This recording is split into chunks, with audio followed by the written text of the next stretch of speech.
안녕하세요. 정금TV의 박순배 변호사입니다. 이번 시간에는 라메세티의 부자 되는 법을 가르쳐 드립니다. 두 번째 시간으로 자는 동안에도 저축하라는 챕터를 소개해 드리도록 하겠습니다. 제가 소개해 드릴 책은 바로 이 책입니다. 한번 읽어 보시기 바랍니다. 그럼 시작하도록 하겠습니다. 첫 번째, 모든 계좌를 연결하라. 입출금 계좌, 저축 계좌, 투자 계좌를 연결하라고 말합니다. 입출금 계좌는 일정 부분은 저축 계좌로, 일정 부분은 투자 계좌에 연결합니다. 자, 이 부분을 저도 이제 이 책을 통해서 생각해 보게 되었는데요. 일단은 계좌를 3개를 만들 수 있을 것 같습니다. 세 종류로. 입출금 계좌는 말 그대로 입출금이 자유로운 계좌를 말하는 것이고요. 말주변이 없어가지고 어떻게 설명해야 될지 모르겠지만 아마 입출금 계좌는 보통 급여 계좌로 보시면 되지 않을까 싶습니다. 자, 그리고요. 이 계좌에서 보통은 저축이라든가 이렇게 지금 목돈을 만들기 위한 그런 계좌로 이체를 하겠죠. 그걸 저축계좌라고 보시면 될 것 같고요.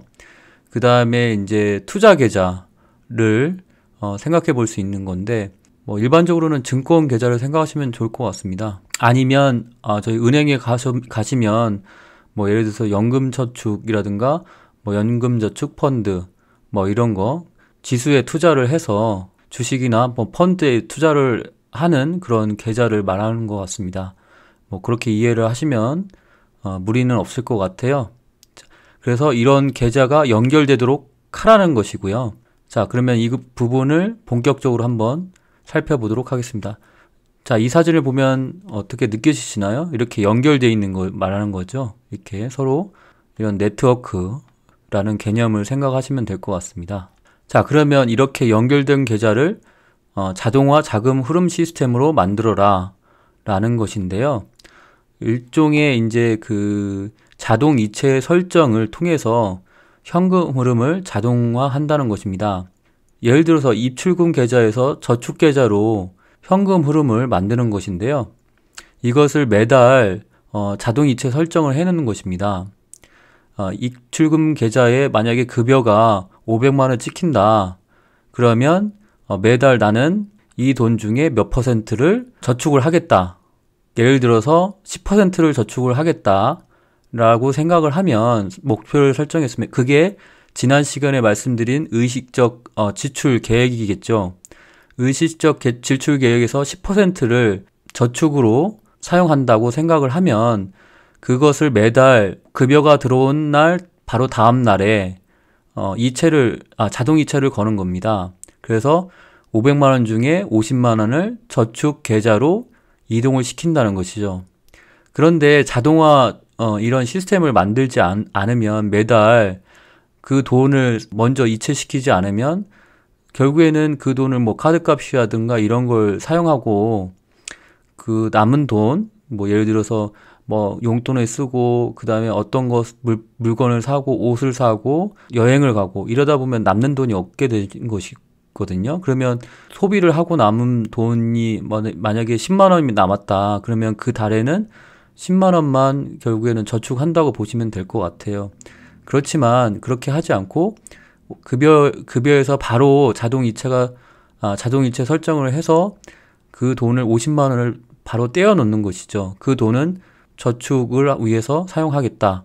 그래서 현금 흐름을 자동화하는 것이 매달 결정하는 것보다 효율적이라는 것입니다. 그리고 점검을 통해서 만약에 그 매달 사용하는 것이 무리한 것이다. 그리고 퍼센티지가 너무 적다. 그러면 50만 원에서 15%를 한다. 이렇게 됐을 때 75만 원으로 하는 게 더 맞다. 나는 75만 원까지 저축 비율을 높일 수 있다고 생각을 들면 이것을 조절을 하는 것이고요. 아니면 이 금액은 너무 무리한 일정이어서 무리하기 때문에 50만 원에서 40만 원으로 줄이겠다. 이렇게 수정할 수도 있겠습니다. 그리고 의식적 지출 계획에 따라 저축 계좌와 투자 계좌로 먼저 이체하고 남은 돈은 용돈으로 사용한다는 것입니다. 이것은 제가 이제 여담으로 저는 부자 아빠, 가난한 아빠 책을 읽었는데 거기에 보면 먼저 나 자신에게 지불하라는 내용이 있습니다. 이것은 무슨 의미를 말하느냐면 저축계좌, 투자계좌로 먼저 지불하도록 하는 것이 부자에 이르는 길이라는 것입니다. 이 부분 개념이 대단히 중요한 것이고 이해가 되지 않는다면 한번 유튜브라든가 블로그 검색을 통해서 한번 확인해 보시기 바랍니다. 다시 한번 말씀드릴게요. 나 자신에게 먼저 지불하라 라는 개념인데요. 결국 저축계좌와 투자계좌로 먼저 돈을 사용하고 남은 돈으로 용돈으로 사용한다면 보다 많은 돈을 저축계좌와 투자계좌로 사용할 수가 있고 그것이 종잣돈이 되고 그 돈을 불려서 많은 현금 흐름을 확보할 수 있다는 것입니다. 요거 보시나요? 예, 제가 이 그림을 한번 선택했는데 컴퓨터를 사용해서 매달 자동화 현금 흐름을 한번 계획해 보시죠. 저 같은 경우는 엑셀 파일을 이용해서 어느 계좌에서 어느 계좌를 입출금 계좌로 사용하고 어느 계좌를 투자 계좌로 사용하고 어느 계좌를 저축 계좌로 사용하고 그런 계획을 세웠고요. 그 계좌를 연결해서 매달 자동이체 설정을 한 다음에 일정 금액이 투자할 돈으로 일정 금액은 저축할 돈으로 이렇게 사용되도록 이렇게 걸어놨습니다. 그리고 나머지 돈에 대해서는 용돈으로 사용하고요.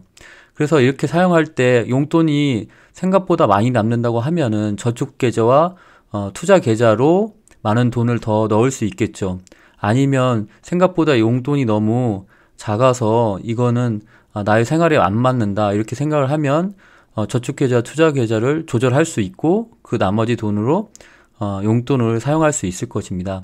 이런 식으로 조정을 한다고 보시면 되고 그것이 일정하게 이루어지도록 매달 일정하게 이루어지도록 하는 것이 결국엔 시스템이라는 것이죠.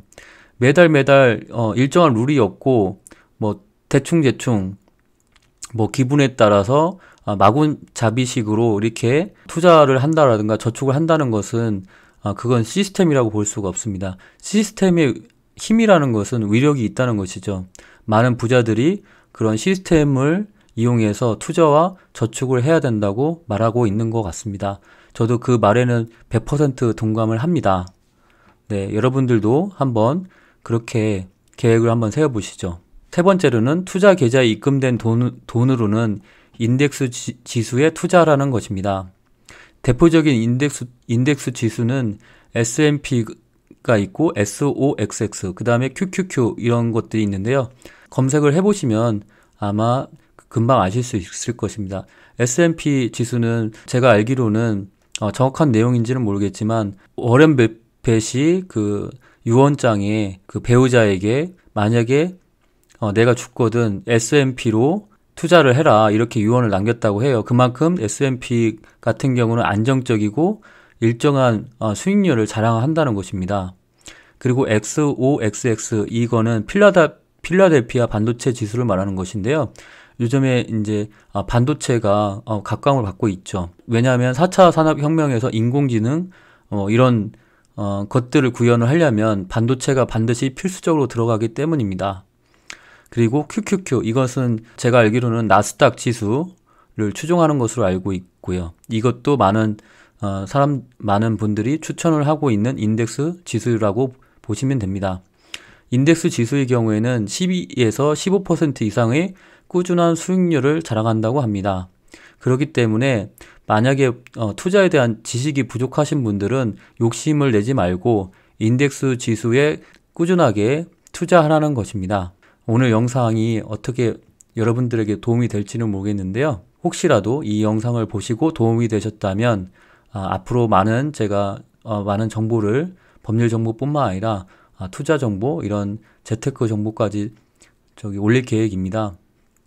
그러니 계속해서 영상을 보고 싶어 하시면 좋아요, 구독, 알림 설정 꼭꼭 부탁드립니다. 감사합니다.